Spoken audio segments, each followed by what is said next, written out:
shout out doon sa ano, Cesar. Ito yung kahapon na pinakita sa akin. So, shout out doon sa netizen na concern citizen. Ito na po yung request nyo. Makakalawit na. Nag-your message. Oo nga, your message. Pwede. Ito na ho yun. At saka, abangan nyo po mamaya. Yung maraming salamat doon sa isang netizen na kumuha ng video na nangungutong yung MPPB. Pagkayari po nito, maya-maya, i-present namin sa inyo. Patuloy lang na one strike policy tayo. I-update namin kayo mamaya. Pero thank you sa netizen nyo. Tinuwanan niya ng video. Yung message niya. Nag-aabutan. Tinira truck driver sa Lacson.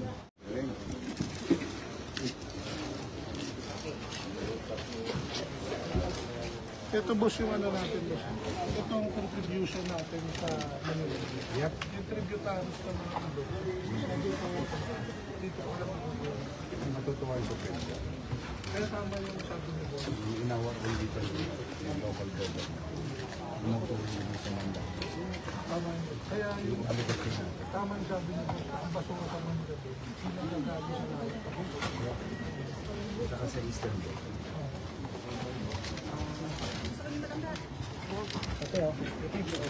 Pare, hindi ba overload? Marunong ba kayo lumangoy? Ayos.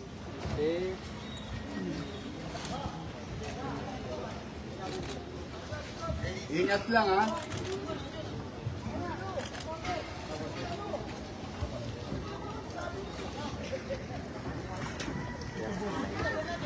Sige.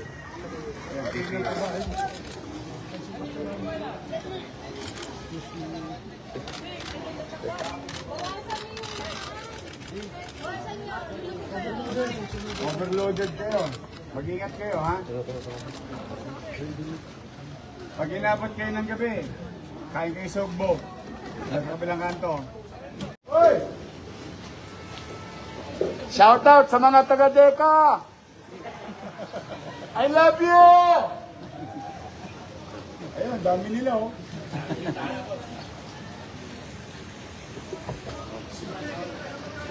Yes, sir!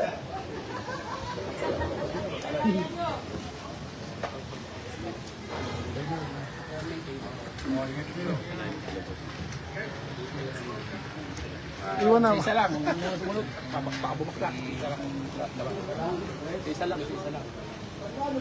Baka bumakla. Sige, una na kayo. Isang mapagpalang araw po mga kababayan at welcome po dito sa ating YouTube channel. For today's video tayo po ay magre-reaction video dito nga po sa pagbisita kaninang umaga ni Mayor Isko dito po sa Infanta Bridge dyan po sa Velasquez, Tondo upang personal niya pong bisitahin itong ating mga taga-DPS na naglilinis po dyan sa ilog. Dahil alam naman po natin ngayon mga kababayan na panahon na po ng tag-ulan at kinakailangan bantayan po talaga natin at panatilihing maging malinis itong mga ilog natin, mga creek natin. At ito po ay isinend ng isa sa mga concerned citizen po na bisitahin itong ilog na to. Kaya si Mayor Isko ay personal pong bumisita dyan. At isang pagpapatunay na nagbabasa po si Mayor Isko at nakikinig po siya sa ating mga mamamayan. No? At ayan nga po, sinisika po ni Mayor kahit na medyo masama yung panahon kanina, patuloy pa rin po ang gobyerno ni Yorme na umikot po dito sa lungsod ng Maynila upang makita po yung mga problemang kinakaharap ng ating lungsod. So ayun mga kababayan, napakahalaga talagang maging malinis ang ating mga ilog at mga creek dahil nga po ito po ay malaki ang nagiging epekto po sa tuwing nagbabaha po ang lungsod ng Maynila. So dahil nga hindi nakakagalaw masyado ang tubig dahil sa pagbara ng mga basura sa ating mga drainage ay ito po yung nagkokos ng pagbaha sa ilang mga lugar dito po sa Maynila. Kaya itong ating mga magigiting na mga empleyado po ng Manila City Hall, especially itong mga taga DPS, ay talagang nagtulong-tulong po sila, no, para hakutin po yung mga basura, maiahon po nila.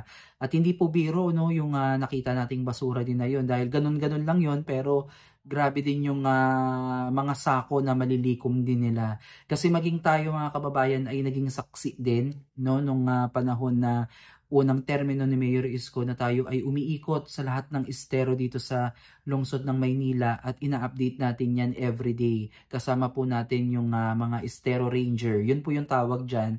Mga estero ranger, sila po talaga yung bumababa sa ilog. Yung iba dyan talaga, mga kababayan, ay na-out of balance. Hindi naiiwasan talaga na tumaob yung kanilang sinasakyan. Talagang maliligo talaga sila dun sa kanal. Imagine yung kanilang trabaho. Very risky din po sa kanilang kalusugan, although marunong kang lumangoy, pero kaakibat nun mga kababayan is dun ka sa maduming tubig na lulubog, no. Kaya yun din yung isa sa mga mahirap na trabaho, kaya wag natin basta-basta minamaliit lang yung mga estero ranger natin, dahil iba yung dedikasyon nila para magawa nila yung kanilang trabaho. Kaya bilang tulong din ng ating mga kababayan, mga mamamayan dito sa lungsod ng Maynila, ay sana panatilihin po natin yung kalinisan. So once na nilinis na po sana yan, ay iwasan na po natin na magtapon ng basura, kasi hindi natin maiiwasan yung mga bandang squatter area, no, na during kapag late mangolekta ng basura, talaga na lang dinadump na lang nila or binabato na lang nila dyan somewhere sa ilog or sa mga kanal. So na maaaring mag-accumulate yan, and syempre sa tubig din yan kung saan pa yan makakarating. At ang masakla pa dito kasi mga kababayan, yung ibang mga halo ng basura ay mga hindi po nabubulok, kagaya ng mga plastic bottles, mga styro, yung mga diapers, no, pasintabi sa mga kumakain. Pero yun po yung realidad, no, na napakatagal na taon ang gugugulin bago matunaw yan. Kaya yun po yung iniiwasan natin, no, na mangyari, dahil bukod sa ito ay may malaking banta sa ating kalusugan, tayo din po mismo yung mapiperwisyo. At itong ginagawa ng ating mga netizen na nagsisend po ng mga message kay Mayor Isko, yung iba video, picture. So keep on doing that mga kababayan.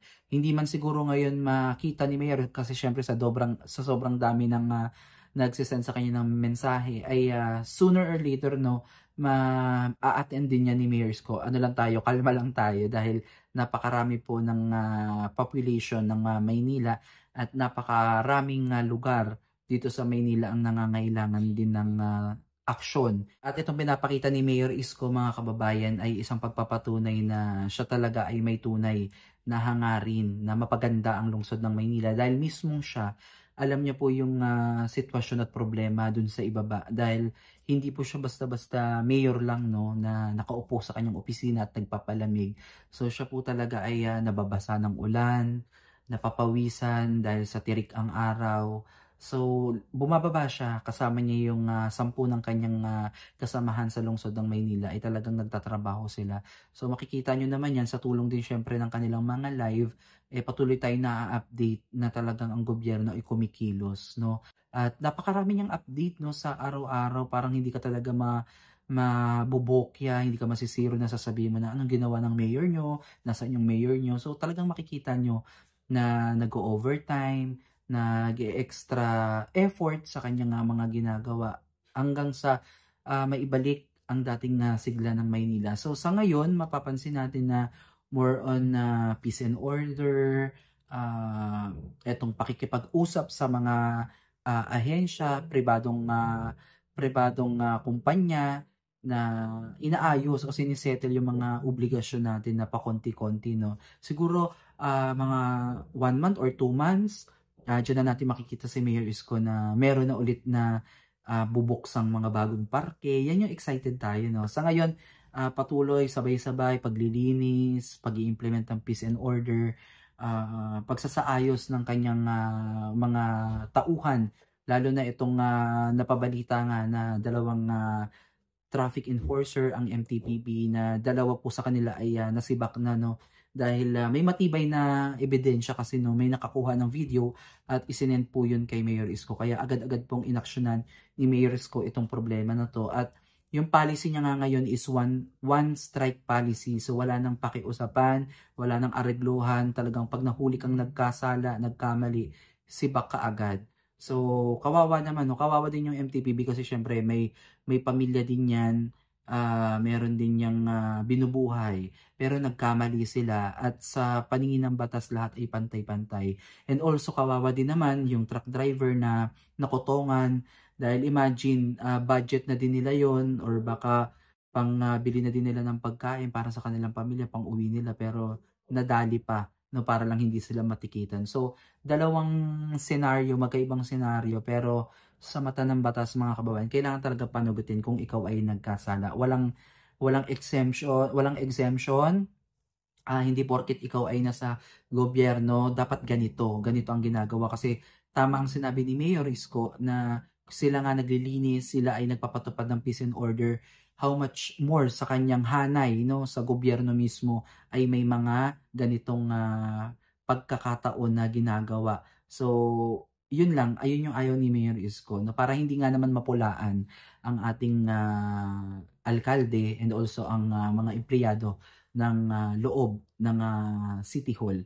So again mga kababayan, maraming salamat. Please comment down below kung may mga opinion pa kayo o suggestion o may mga problema ba dyan sa inyong lugar. Babasahin natin yan at i-coordinate natin yan kay Mayor Isko kung sakasakaling mapanood niya ang ating mga reaction video. Ayan. So kung nagbabasa yan si Mayor Isko ng mga komento, no. Kaya ayun lang. Please don't forget to subscribe sa aming YouTube channel, sa Coppers Vlog, Kuya J, and Manila Reborn for more updates. So muli maraming salamat at Manila God first. Bye-bye.